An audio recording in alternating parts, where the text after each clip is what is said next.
Halo semuanya, perkenalkan kami dari kelompok 9 dalam mata kuliah Akuntansi Sektor Publik dengan pokok pembahasan kita di hari ini yaitu konsep akuntansi sektor publik dan good governance. Namun sebelumnya saya akan memperkenalkan anggota kelompok saya. Yang pertama ada saya sendiri, Irmanda Sambeka. Yang kedua ada Mega Malonda. Yang ketiga ada Megawati Hari. Yang keempat ada Messi Tirukan. Yang kelima ada Kesia Welan. Yang keenam ada Frelia Tengku Ali. Kita masuk ke bagian konsep akuntansi sektor publik. Akuntansi sektor publik pada awalnya merupakan aktivitas yang terspesialisasi dari suatu proses yang relatif kecil. Namun demikian, saat ini akuntansi sektor publik sedang dalam proses untuk menjadi sebuah disiplin ilmu. Istilah sektor publik memiliki pengertian yang beragam akibat dari luasnya wilayah publik, sehingga setiap disiplin ilmu ekonomi, ilmu politik, ilmu hukum dan sosial memiliki cara pandang dan definisi yang berbeda-beda. Dari sudut pandang ilmu ekonomi, sektor publik dapat dipahami sebagai suatu entitas yang memiliki aktivitas berhubungan dengan usaha untuk menghasilkan barang dan layanan publik dalam rangka memenuhi kebutuhan dan hak publik.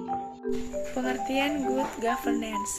Good governance pada dasarnya merupakan suatu konsep pemerintahan yang membangun serta menerapkan prinsip profesionalitas, demokrasi, transparansi, efisiensi, akuntabilitas, efektivitas pelayanan prima, serta bisa diterima oleh seluruh masyarakat dalam anggaran tahun 2012. Sementara itu, World Bank mengartikan good governance sebagai manajemen pemerintah yang solid, akuntabel, berdasarkan pada prinsip pasar yang efisien, mampu menjaga korupsi baik secara politik maupun administratif. Nah, selanjutnya prinsip dari good governance. Yang pertama itu partisipasi masyarakat. Yang kedua, supremasi hukum. Yang ketiga, transparansi. Yang keempat, stakeholder. Yang kelima, berorientasi pada konsensus. Yang keenam, kesetaraan. Yang ketujuh, efektivitas dan efisiensi. Yang kedelapan, akuntabilitas. Dan yang kesembilan, visi strategis. Selanjutnya ada unsur good governance. Yang pertama ada akuntabilitas. Akuntabilitas berarti pemerintah harus bertanggung jawab atas semua tindakan serta kebijakan yang ditetapkan. Dan yang kedua ada transparansi. Pemerintah mulai dari tingkat pusat hingga daerah harus transparan terhadap rakyatnya. Dan yang ketiga ada keterbukaan. Pemerintah harus memberikan kesempatan kepada seluruh masyarakat untuk menyampaikan tanggapan serta kritik terhadap pemerintah. Tujuan dari good governance: 1. Menciptakan birokrasi yang bersih. 2. Menciptakan birokrasi yang efektif, efisien, dan produktif.